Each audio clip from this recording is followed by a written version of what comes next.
we can just assume we're live on Facebook when it starts broadcasting. So anyhow, everybody that's jumping on, welcome.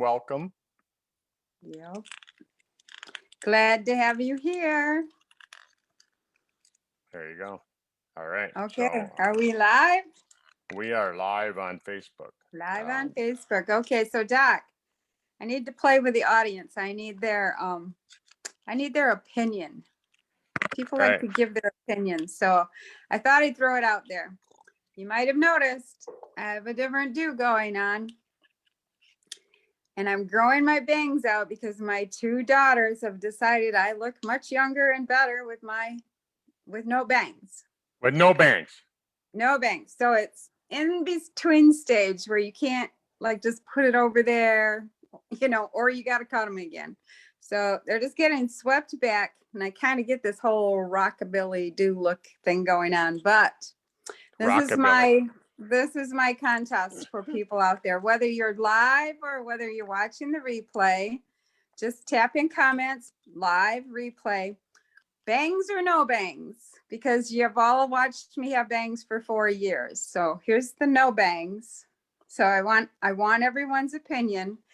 Personally, I feel like I like the bangs better, but my daughters keep going, oh, we love you without bangs. So I need everyone else's opinion today. Brush it down, see what it looks like. I can't, it'll look horrible. I dried it back. Oh, you can go back and look at our other videos and see my bangs. Okay. Well, I mean, I guess I'll have to look at the other videos and compare. Yeah. Go ahead and do that. It gives us a chance to get people to go back into our old videos and look. Right. Don't look too far back. I looked really bad. Yeah. But the one thing that I commented last time, your hair colors changed. Your you used to have wasn't it like a darker red? When I was young, it was very dark red. When you're coloring it though, when we first started doing these calls, weren't you coloring your hair? I've never colored my hair. I use henna. Henna. Well, that's still stain it with hair. henna. Well, it's not putting toxins on your head, so. Okay, but it's still coloring. And you quit doing that, and now your natural hair color looks great. Thanks. Looks great. So, yeah, perfect. So, how are you doing today? I'm doing great. Yeah, we've had a great summer, haven't we? A little dry, the weather's a little dry. Really? It's been a little wet here, which is fine. Everything is lush and green. The only bad thing is, like, I saw probably 3 mosquitoes all summer until last week, and now I can't even go outside.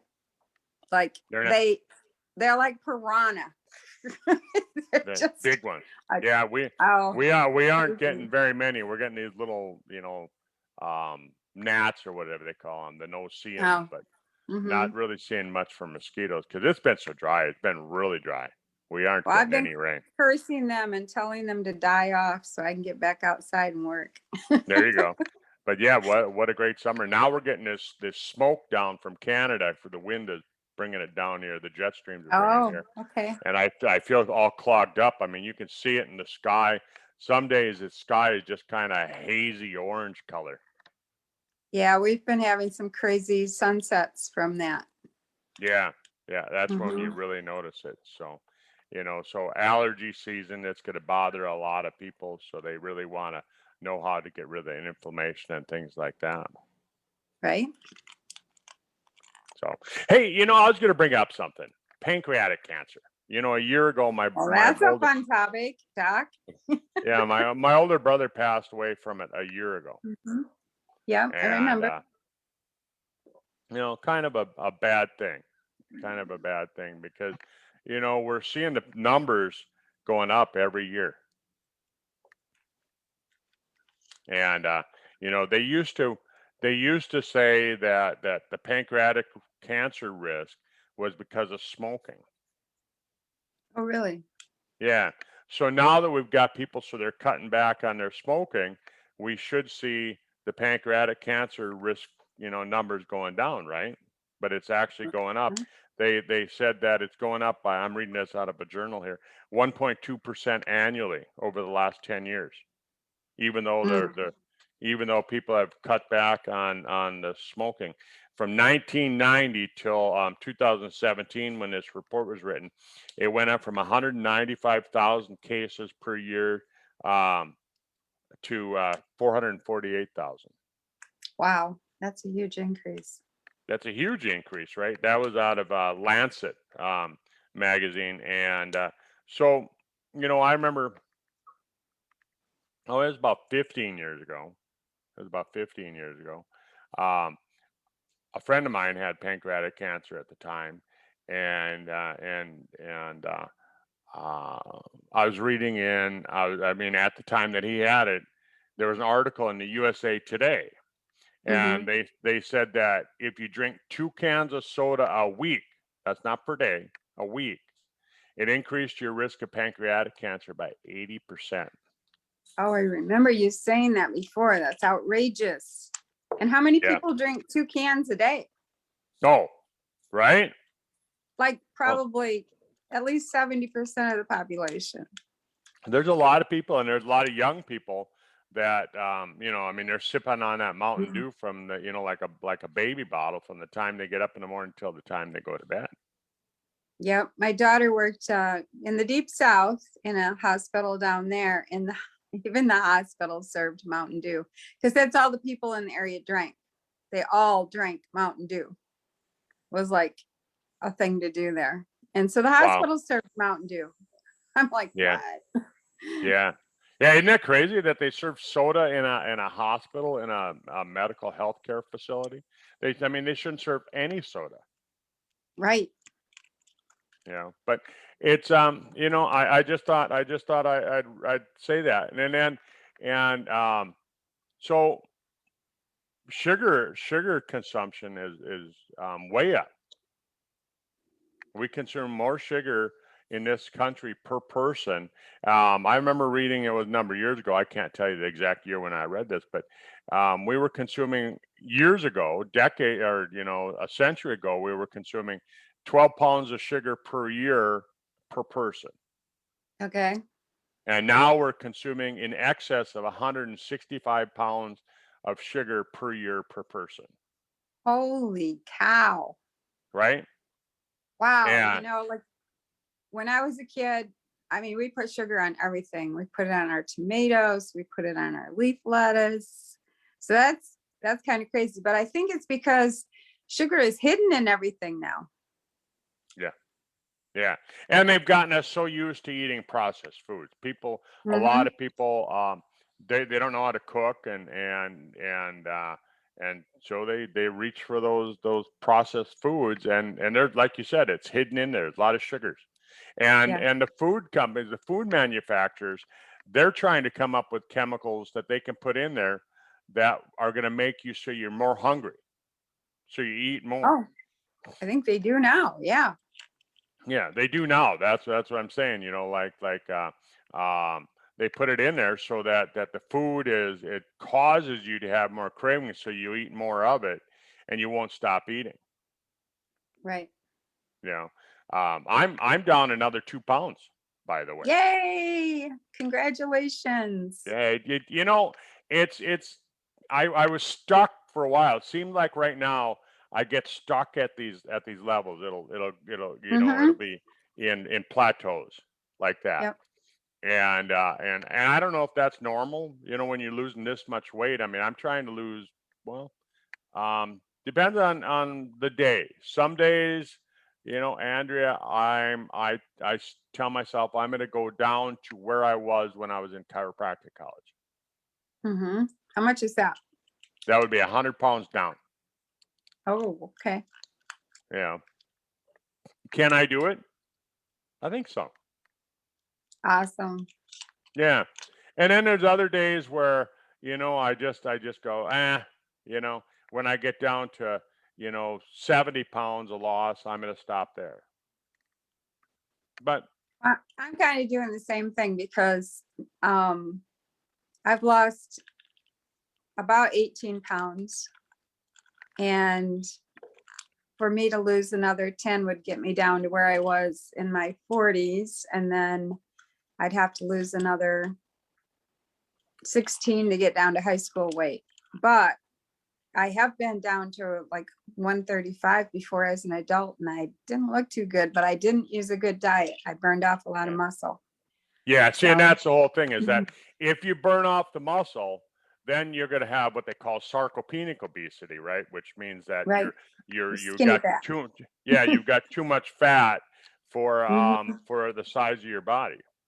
mhm, And so, but I mean, mhm. now with this COVID thing, I mean, my son gives me a hard time. He's like, Dad, he said, I mean, you're high risk for having problems because you're overweight. And he said, this new Delta variant. Remember, he's a medical doctor, so he's working in a hospital. I mean, he told me last week. He said he saw 10 people die from it, so he's trying to push the vaccine on me, and if you want to do it, I'm just going to say that's up to you. I'm not going to tell you to do it or not to do it, because that's not my job. My job is to educate you on what we do, the natural alternatives that are out there. Just throwing them out there to people and saying, hey, you know. So I just but I thought so as I read about this here, um, so sugar. We eat so much sugar in this country, and I think that it's not just the sugar because can you call high fructose corn syrup, can you call it sugar? You can call it poison. But is it, I mean, in some arenas they just call it sugar, but Well, it's it's high made fructose of corn corn. syrup. Corn's a carb, so basically it's a sugar. Yeah, but it's chemically all, and it's altered. But I mean, so high fructose corn syrup, is that included when they say 165 pounds of sugar Uh, per year, or is that separate? I don't know. I remember reading that when they were looking at adding high fructose corn syrup to the market, the sugar manufacturers, they were all afraid. They're like, well, you're gonna make it so people won't use our product, and so Yeah. they wouldn't the FDA wouldn't allow it on the market for the longest time until till after they started kind of introducing it slowly, and what So they they found slipped was somebody some money. That's what happened there. is that sugar consumption actually didn't go down.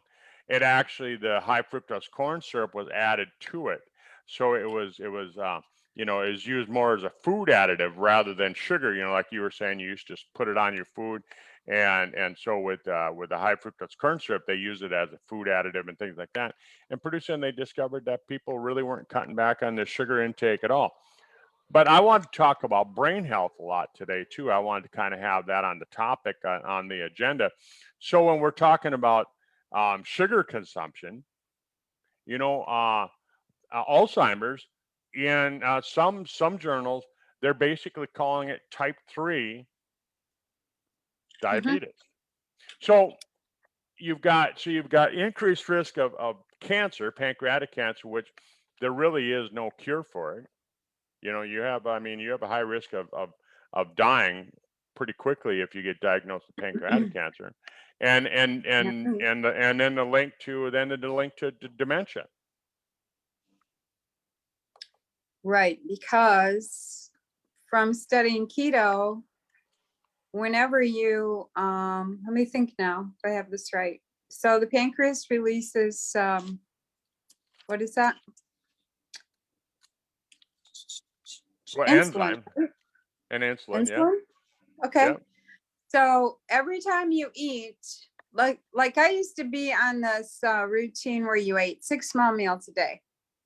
So 6 times a day, my pancreas had to release insulin because I wasn't in ketosis. I was burning sugar as well as proteins and fats.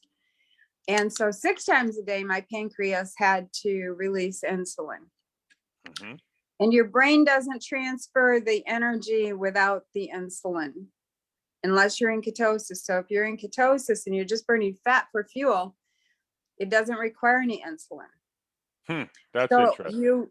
you don't wear down the pancreas as much if you eat bigger meals less times a day. And we've been talking about intermittent fasting, things like that.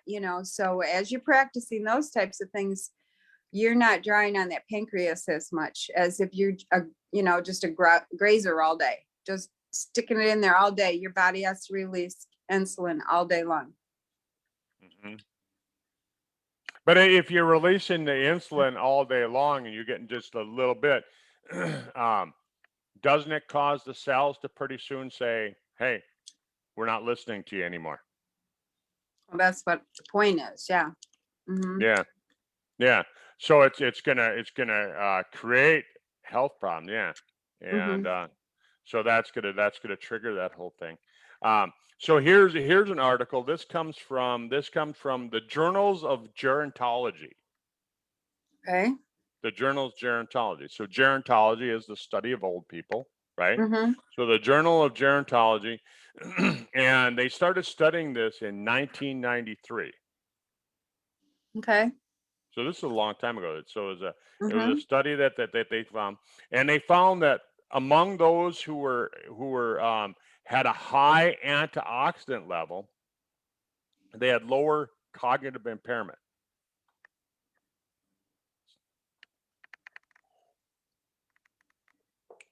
So the more Higher, antioxidants you take, the better cognitive health you have. yep, better brain health you have, right? So they're saying here, like, um, so they're saying the vitamin C equivalent. So they're using vitamin C as their measure, and they're just saying, like this compares to vitamin C this much, and so that's what the Hmm. equivalent stands for. And odds for developing cognitive impairment were 25% lower for the people who were in the upper levels of the antioxidant intake versus the people who were in the lower. So that's an interesting study, isn't it? Yeah. So that means antioxidants are important for brain health. Antioxidants are important for brain health. And other studies show that probiotics are good for brain health, Mhm. because it keeps the gut working. And there's so many things that we can do, Andrea. I mean, I was just talking to Tom Jr. Last week, and we were talking about some changes that he's made in our brain product. Oh, yeah. Yeah, so as soon as they run out of the current formula, the bottles that they have on the shelf right now, the new formulation is advanced and it's got some new stuff in it. Great. Can you Yeah. share any of the stuff? So a little bit different magnesium. And part of the reason that we had to change the magnesium was that some countries didn't allow the magnesium threonate. Oh, So bummer. we used a little bit different magnesium, but higher levels of it. So we're gonna have Mhm. more magnesium, which they're showing that so many people are magnesium deficient now. Just about everyone. Yep. Yeah, and as you and I have talked about, you need magnesium to absorb other minerals. You need magnesium to make vitamin D more effective. You know, So and many things. I've been studying that, and it's so many things. Like, you absolutely need magnesium. For heart yep, health, you need magnesium. Yeah. yep. I was reading the other day on vitamin D. Speaking of vitamin D, I mean, I know I'm bouncing back and forth a lot, but I feel like Cliff Clavin some days with all the just spurting out this information. But I was reading, yeah, Cheers. cheers, yeah. I was reading Have a another study drink. that said that vitamin D. A lot of people say, "Oh, I get plenty of vitamin D in the summer because I'm outside all the time," right? And but they're putting sunscreen on, and then Mm. as soon as they get back in the house, they're washing their hands, they're washing their skin. And so this study was saying that if you wash immediately after you've been out in the sun, Oh, yeah. that that you wash away the vitamin D that your skin was making. Really? Yeah, so I thought that was interesting. I haven't really read up on it anymore. Usually these things then I'll, like late night or early morning, when I wake up, I'll sit there and I'll be thinking about it, and I'll be thinking about the vitamin D, and I'll go, oh yeah, what about this? And I'll go research it. But for those of you that are in our audience and listening, go look at it. Go look at that. See if there's anything to that. Yeah. Yeah. And, the other thing is most people are, at the beach or pool or something when they're laying out almost naked, getting a lot of vitamin D. So then if they jump in the water, are they losing that? Well, I don't know if the water is, just plain old water. I don't know if that would have the same effect. I think it's actually the scrubbing with soap. Ah, okay. I You don't don't know. know. Go I don't know. research I that mean, for us, Doug. I'm just throwing that information out there, because I read it and I thought, well, that's interesting, and there's so many interesting things that you can find. They're doing so many studies and that I was talking to my friend Katie the other day about iodine deficiency, Yeah. and how that's related to mental health Mm-hmm. and And other and things. yeah, well, a lot of things, but so there's certain areas of the country, like here where I'm at, where they used to call it the goiter belt. You don't hear that, you don't hear anybody talking about that. I mean, when was the last time you talked to somebody and said, oh, I have a goiter, right? But Yep. I have a friend right now who has a goiter forming because she went and got liquid iodine. She's hoping that helps. right. But so there used to be a lot of problems, and they used to relate, when you read up on it, they used to relate mental health with iodine deficiency. So they started putting iodine enriched white flour, iodine enriched bread, iodine enriched salt. I mean, they used to throw iodine in lots of things to make sure that we got our iodine levels up.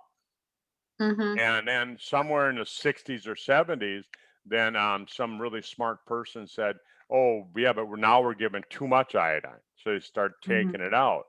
And they started adding bromine. Right. And did you know that there's no receptor site for bromine? There's no reason to put bromine in the body. All it does is cause toxins. So it competes with iodine in the body, Ah, just like chlorine and fluoride do, and it competes with those receptor sites. So they're finding it. They're finding this is related to certain kinds of cancer, like breast cancer, prostate cancer, things like that. You know, again, I mean, look it up, folks. I mean, don't just take my word for it. I mean, look this right. stuff up and do some research, because it's all stuff that I look at. So if you're gonna eat bread, which we Mm-hmm. want to cut back on the bread, find some strong ground flour that's iodine enriched versus bromide, and they put the bromide in there as a preservative, right? It's not put in there because it makes your body healthier. It doesn't make you last longer. What it does, it makes the bread last longer. Yeah. You know what? I went into a location, somebody's home, and the guy had died 2 years before. And I went in there and like it had just been left. Nobody had been in there. And somebody else bought it, and I was having to do some business, by showing it to somebody. I went in there and he had a certain type of very well-known bagels laying on the counter that had been there for 2 years. No mold. The mold wouldn't even grow on it. That was when I quit eating any of those bagels. So when you took that package of bagels, when you tapped it on the counter, did it sound like that? I didn't touch it. Yeah. Um, somebody said the same thing about a Happy Meal, from our friendly Mickey Uh-huh. D's, Mhm. that are Maccas, like they call it down under. But they said that the Happy Meal, the same thing, you could throw it on the shelf and go back and look at it 2-3 years later, and it looked identical to the day that you put it there. Yep. The cheese wasn't moldy, the burger wasn't moldy, the chicken McNuggets, Scary stuff. yeah. You know, so as we look at all these things, you just gotta say to yourself, you know, is all this processed food really good for me? Yeah. You gotta ask yourself that.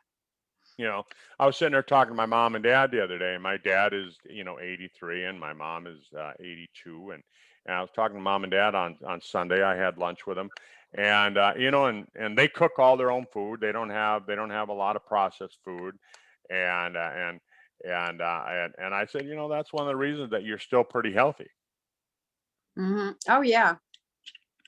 I You know, mean, they it's scary what the generation of kids is getting today.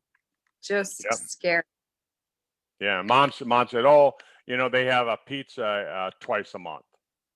I said, "Well, that's Right. not gonna. I Like, don't think that's gonna be a big deal." right. I look at my mom, she's 89 and I mean, super healthy, really. She has some health issues, but um you got to think about like even when I was a kid and I'm older than we had a lot of more natural food than we do now by far.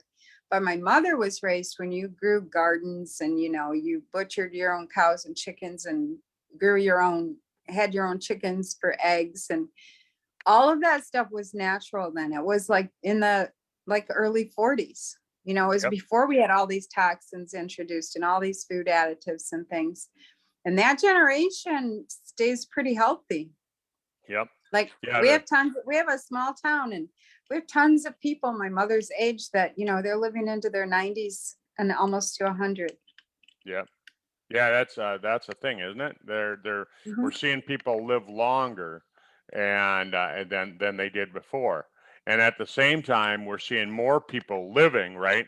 I mean, when you look at statistics and you start learning how to read statistics, and they say, oh, the average lifespan has gone up. Well, the average lifespan hasn't really gone up as much as we've got more people living longer because we figured out how to keep babies alive.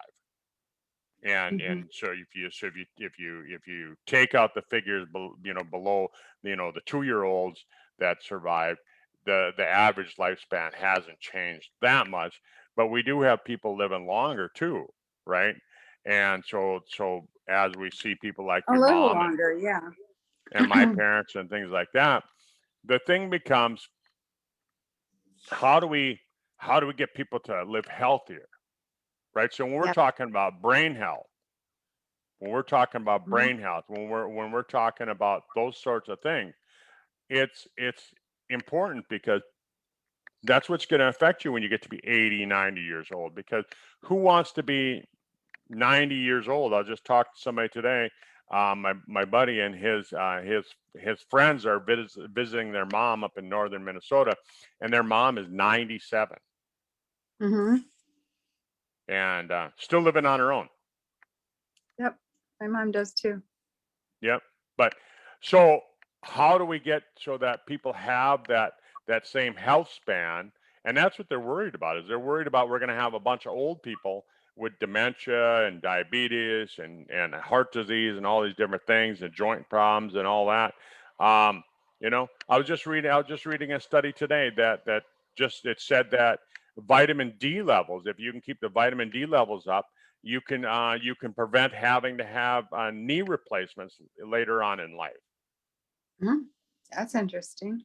Right? That's an interesting study. I mean, I'm going to read up on that. Because I've got bad knees from my motorcycle accident. I mean, I had to have my right knee basically repaired. I had to have the bones put back together Mhm. after my motorcycle accident, which was, next month it'll be 14 years ago that accident happened. And all these things play an important role. But I think Andrea, for me, it's the brain health is so important because I mean, who wants to get to that age and not even be able to know where you are, who you are, where who that is, Yeah, right? and a lot of people, probably people on our call can attest to that with their parents or other loved ones that Yeah, have gone through that. So it's a very yeah. sad situation. Yeah, and so as we've talked about this, people, I mean, make comments on Facebook, share this video with other people, and that. But the important thing is that start becoming more like a consumer scientist, I guess is what I would say, Mhm. right? Mhm. Take that product that you're buying, read the label, and if there's a lot of chemicals in it, oh, don't buy it. Right. I buy a lot of, up here in North Dakota, we don't get a lot of, in the wintertime, we don't get fresh food. And when you do get that fresh food, is it really that fresh, or was it stored in a giant cooler for 6 months? And so is it that healthy? So I buy a lot of frozen food in the winter, frozen vegetables and things like that, because there's not the chemicals added versus the processed foods. Hmm. And I go out and I gather my own, meats and things like that, and I try and do as much local fruits and vegetables, because it's fresh. Right now the Right. farmers markets are up. My friend of mine, she has a market where she just said the other day, she said, come down here. And she just listed all this fresh vegetables that she has from her garden. There's farm markets in every small town all across the United States. So support the local farmer. Yeah, support your local growers, and buy the meat local and stuff like that. If you know somebody that's not using a lot of steroids Hmm. and a lot of chemicals with their animals, right now you're not going to find a lot, because they don't like to butcher this time of year, because you have to put it in a freezer. But in the fall, come September, October, they'll start butchering again, and that. Um, I buy organic meat like 2 miles from me. I'm very fortunate. But if they were 40 miles from me, I'd drive to get it. So Yeah. Well, and organic kind of has that. I mean, it sounds great. But organic doesn't mean a lot. It's, you want to make sure that it's well, in the not only organic. marketplace, it doesn't, but in these situations, they have to meet certain standards to Yeah. call themselves organic.